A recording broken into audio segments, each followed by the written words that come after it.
Ref Brandon and the Todd Family YouTube video, wherever you are, whatever you may be doing.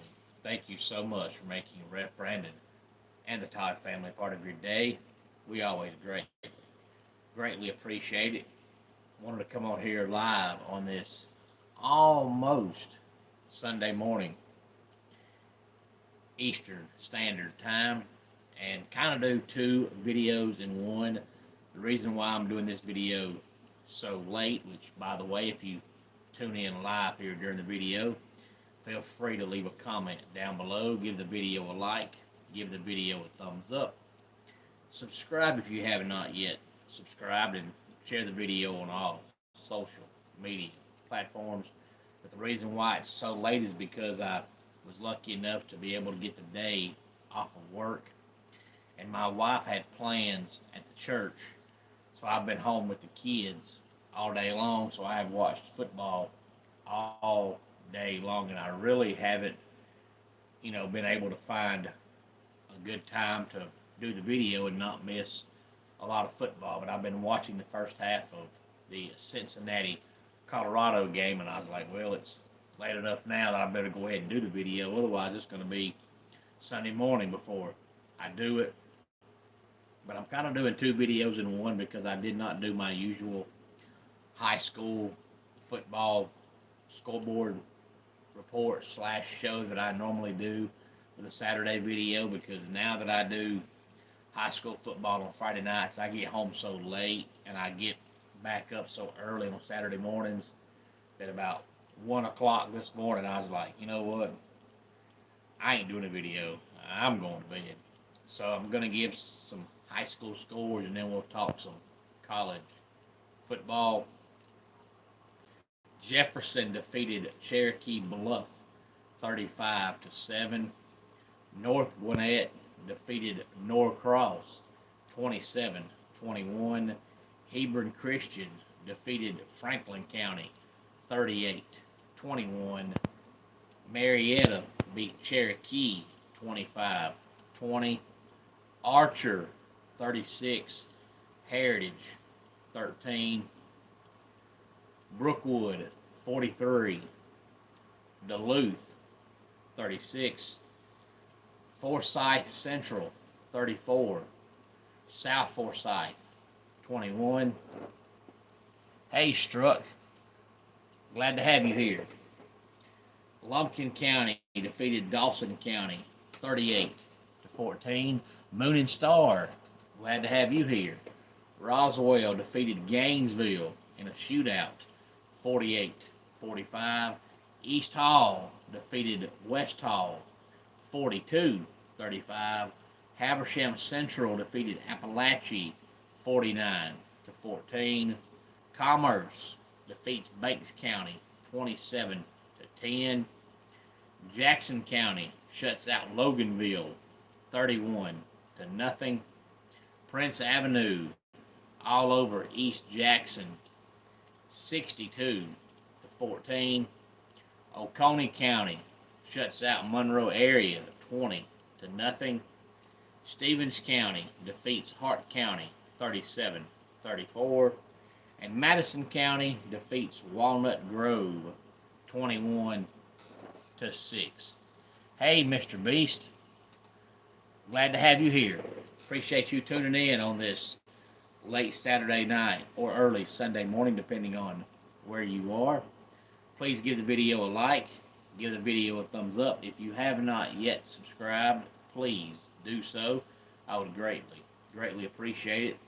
And feel free to comment anytime, not only on the live videos, but also even when the live video is done, you can go back and comment, or you can go to any other video that I've already posted in the past and comment, and I try my best to go through the comment section every day to make sure I look at every single comment, and I try to respond to almost every one of them. But if I don't respond, I seen it. Let's go ahead and talk some college football. Hard to believe that this upcoming Friday night will be the last Friday night of the regular season in Georgia high school football. Notre Dame dominated Navy, a game that I thought was going to be close. But Navy got the ball, turned it over, Notre Dame scored. Navy got the ball again, turned it over, Notre Dame scored, and it was 21-0. And I was like, nope, this game's over with. But Notre Dame defeats Navy 51-14. Notre Dame has definitely recovered from that ugly, ugly early season loss to Northern Illinois. And the Huskies, on the other hand, have not did anything about that victory because they have pretty much fallen apart since they defeated Notre Dame. The Hokies, in the Battle of the Techs, they defeat Georgia Tech 21-6. Hey, Casey, glad to have you here. No, I'm not an Auburn fan, but I'm also not a Auburn hater. If you're an Auburn fan, no matter who you pull for, I'm glad to have you here. But I'm not an Auburn fan, but I'm not an Auburn hater. I pull for them when they play Alabama, and I pull for them if they play Georgia. But outside of that, when they play, I don't really pull for them or pull against them. So I'm not an Auburn fan or a hater. I'm kind of neutral on Auburn. But I am glad to have you here nonetheless. But you'll find out one thing about my channel is I'm always, always, always honest. Whether I like a team or not, I try to give opinions based on what I really, truly believe will happen, not based on how much I like this team or hate this team. I try to be open, honest all the time. I don't look at games through glasses of a certain color. I look at them transparently and honest. I always have in every sport. But a lot of fans in every sport, every fan base, they're so sensitive about everything that if you say anything bad about their team, it can't be your honest opinion. It's because you're a hater. And that's not true in my case. If you believe that, you believe that. But when I give opinions, it's based on what I really, truly feel will happen. Not because I like a certain team or hate a certain team. But Georgia Tech definitely needs Haynes King back at 100% because they're not good throwing the ball, whether Haynes King plays or not. But he is exceptional at running the ball, and they just look awful on offense with either out Haynes King or without a healthy Haynes King. Your team always loses. Well, no team always loses. Everybody wins a game every now and then. Even if you pull for Rice, Rice wins 2 or 3 games a year. So no team has ever lost every game they ever played. So no matter who you pull for, they might lose a lot, but they don't always lose. They win sometimes. North Carolina looked probably the best they've looked in a month. They were all over Virginia, 41-14. Hey, KM Comedy, glad to have you here. But now there's a report that Mack Brown is going to retire at season's end, basically because he knows if he doesn't retire, they're going to fire him. But this is the Tar Heels' fault. I've mentioned it probably 500 times here on the channel. Mack Brown sucks. He's a terrible coach. Always has been, always will be. Why they brought him back, I don't know. But that's the reason why they suck the way they do now. And I don't think he's lost his desire to coach. I don't think you could love football like Mack Brown does and all of a sudden say, you know what, I don't want to do it anymore. I just think he feels like at his age, he's done what he's done, and he's not going to try any harder. If what he's got doesn't work, forget it. He's not changing now. Goodbye, KM Comedy. Glad you did check in with us for a few minutes here on this early Sunday morning or late Saturday night, depending on where you are. But North Carolina still has a chance to finish with 6 or 7 wins. But, you know, they finally had to go to Criswell at quarterback because the first 2 quarterbacks got hurt. But Criswell is their best quarterback. He should have been a quarterback from the get-go. But don't be surprised if you see Mack Brown retire at season's end. Rumor is that he tried to quit after they looked awful in that game against James Madison, and the Tar Heels wanted the man to stay. And I kind of get that because you don't want your coach to leave in the middle of the season because you just got to pick somebody on the coaching staff and say, hey, you're the interim coach, because you have to have a coach. So even though Mack Brown sucks, you know, having him finish out the season is better than playing any, mini, miny, mo, and just putting somebody as your coach, because really, truly, the only guy on the coaching staff that has any head coaching experience is Jeff Collins, and we know how that works. So you don't want Jeff Collins to be your head coach. Even though Matt Brown sucks, he's better than Jeff Collins. Arkansas, all over Mississippi State, 58-25. I'd be interested if we could take Arkansas and actually give them about 2 years with Petrino and Green, the transfer quarterback from Boise State, because it's their first year working together, and they've already had 3 games this year with 600 plus yards of offense. But I'd also be interested if we could take Mississippi State, who is the worst team in the SEC, take Purdue, who's the worst team in the Big Ten, and take, I guess, Kansas, who's the worst team in the Big 12, and take Florida State, the worst team in the ACC, take the worst team in each Power 4 conference, and make them play each other and find out which Power 4 team is the worst, because all 4 of those teams are terrible. And I contemplate between Florida State and California, because they played each other and Florida State won the game. So you would think California would be the worst team in the ACC, but when you just watch them play, California looks better than Florida State, and Cal has a better record than Florida State. Ohio State almost lays an egg and loses to Nebraska. Ohio State scores late in the game to win 21-17, but Nebraska looked like a completely different team that got blown out last week by Indiana. But the only thing that saved Ohio State was the fact that Nebraska had 3 field goals earlier in the game. If they could have converted any of those field goals to touchdowns, they may have pulled out the upset. But Ohio State only had 25 yards of offense, I believe, in the third quarter. They had to score with about 5 minutes to go to win the game, and then Nebraska drove back down the field and then threw an interception.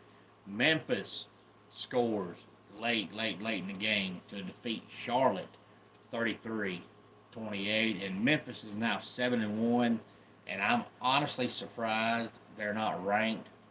But since Missouri lost and since Vanderbilt lost, they might be ranked when the rankings come out later on today. But you know, Memphis is generally a 8 or 9 win football team most years, so they have kind of garnered respect for being, you know, a good, not great, but a good football team about every year.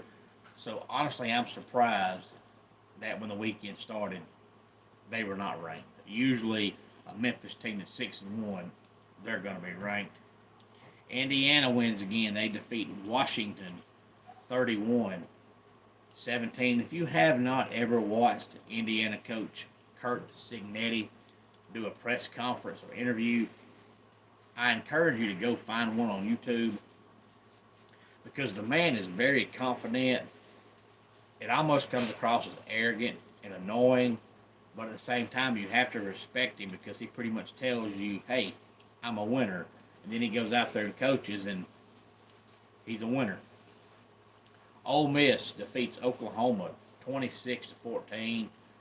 Oklahoma looked a little better on offense in the first half, but in the second half, we saw the same old Sooner offense with 94 yards of offense.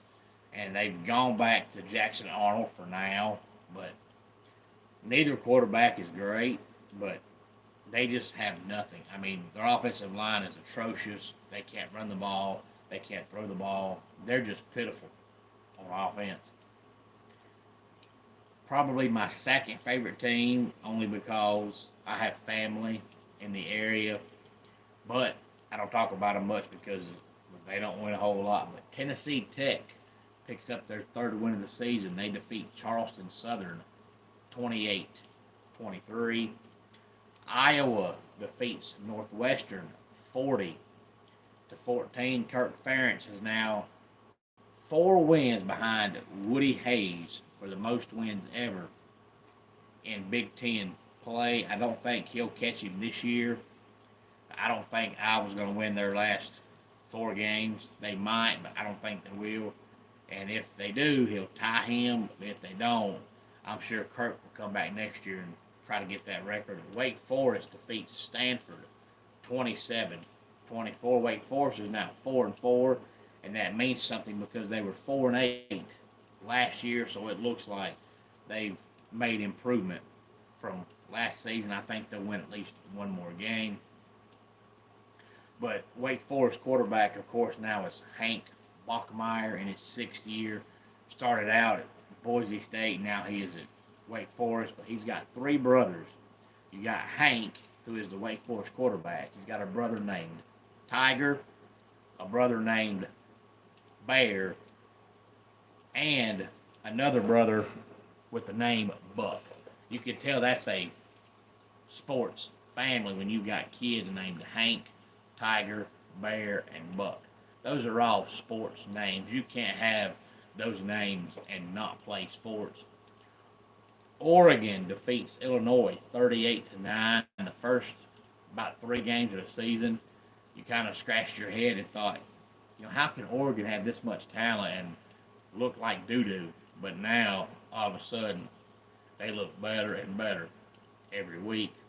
Miami all over Florida State, 36-14. And I mentioned earlier in the year that, I didn't understand why everybody was blaming DJ for all Florida State's problems because, he's not great, but he's not terrible, but he was their best option at quarterback.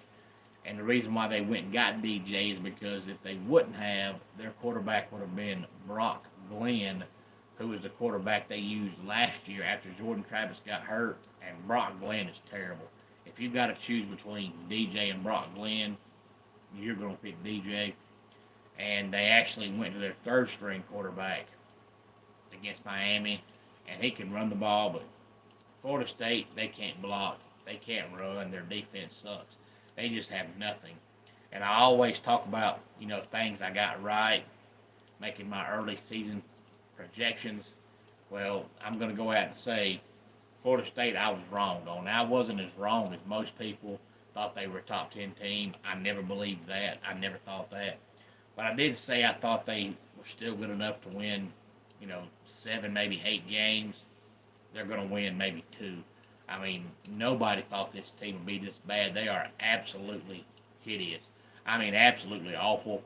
I don't think DJ will come back. I think since they're 1-7 and they're not going to a bowl game, I think he'll try to get a medical red shirt and either come back in Tallahassee next year or transfer again. But you're not going to a bowl game. You've been out hurt for a month. There's no point coming back now. It's dumb. It's stupid. It makes no sense. So I think he'll try, even though he played more than 4 games, to get a medical red shirt and try to come back for one more year, either with Florida State or somewhere else. That's just my opinion. He may not, but I think he will. I don't think he's going to want his career to end on the sidelines with a brace on his arm, but I also don't think you come back now because Florida State season's over with. There's no point in returning. TCU defeats Texas Tech 35-34. Texas defeats Vanderbilt 27-24. And Alabama defeated Missouri 34-0. And Missouri now has 2 losses, and in those 2 losses they've been throttled both times. If you're going to lose, you might as well lose right, and they're losing right. But they ought to be ashamed of themselves getting beat like that. They were better off just forfeiting the game. But I do want to know, why is it that Missouri is spelled with 2 S's, but when everybody cuts it short, it's M-I-Z-Z? How do the S's become Z's because the word gets cut short? That drives me crazy. West Virginia gets back to 500 on the season. They defeat Arizona 31-26. BYU defeated Central Florida 37-24. BYU now 8-0 on the season, and they're 8-0, and they've been underdogs in 4 of their 8 games, including the game against Central Florida, even though Central Florida was 3-4 going into the game. So you talk about a team getting no respect. It's BYU. They're winning all their games, and most of their games they're winning, I mean, pretty handily. They're not close, and they're still underdogs, even against a team that's under 500. Texas A&M defeats LSU 38-23, and the more A&M wins, the better they're making Notre Dame look, because Notre Dame beat them pretty handily back in week 1, and A&M has turned their season around, and they ain't lost since that game. Arkansas State defeats Troy 34-31, and the reason why I try to bring up Arkansas State most weeks is because everybody loves Butch Jones, and it's funny that when he holds a press conference, he says some dumb stuff, and people always make fun of the things he says, and then you go back and hear other people say the same things, and it's like it's no big deal. For example, when he was at Tennessee, he'd always talk about players on the sidelines taking mental reps, and it didn't matter what for, whether you were out with an injury or just being a backup, you're taking mental reps. And people were like, that's dumb, that's stupid. And then the other day, Bryce Young was talking about being on the Panther sideline. He said, I've been taking mental reps, and I was like, why when Bryce Young says that, nobody bats an eye, but Butch Jones says that, and it's so stupid. It's the same exact wording, the same exact phrase. It means the same thing.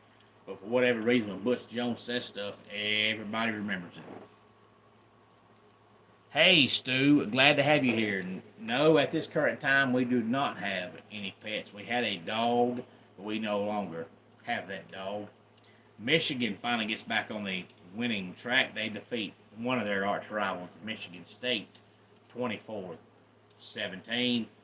Penn State defeated Wisconsin 28-13, but Penn State quarterback Drew Allar, or some say Allar, however you want to say it, he left the game with a knee injury. I have not heard yet how bad it is, but they play Ohio State next week, so they need Drew Allar, ever how you want to say his name. And Stu, if you're hungry, go get you a good old hamburger out of your kitchen and a glass of sweet tea. You'll be good to go. Auburn defeats Kentucky 24-10, and I got to be honest with you, just watching Mark Stoops and listening to Mark Stoops, I think for whatever reason he's just checked out. I don't know if it's he knows he's done all they can do at Kentucky, and now he's trying to get fired, just take the buyout and go home, or if he's mad about Kentucky having to forfeit, I think it was 30-something wins back before the season started, or if he's just looked over their roster and said, okay, this roster sucks, we're in for a long year, but he just doesn't look like he's into it at all. So Auburn gets their third win of the season. SMU in overtime defeats Duke 28-27. And Kansas State defeats Kansas 29-27. So Kansas State still has a really good shot at making the Big 12 championship game. But BYU, of course, has not lost yet, so they're in the driver's seat.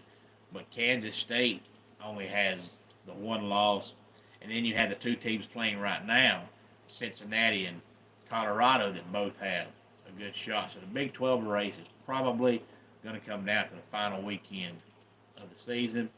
And back on Wednesday night, Kennesaw State got their first win as an FBS team, and they were, I believe, a 27-point underdog, and they defeated Liberty by 3 points. So the Kennesaw State Owls get their first win as an FBS program. Any thoughts on any of this? Please feel free to go back and leave a comment in the comment section. That'll be down below the video as soon as the video is done. Well, let's go ahead and get our dad joke of the day in here.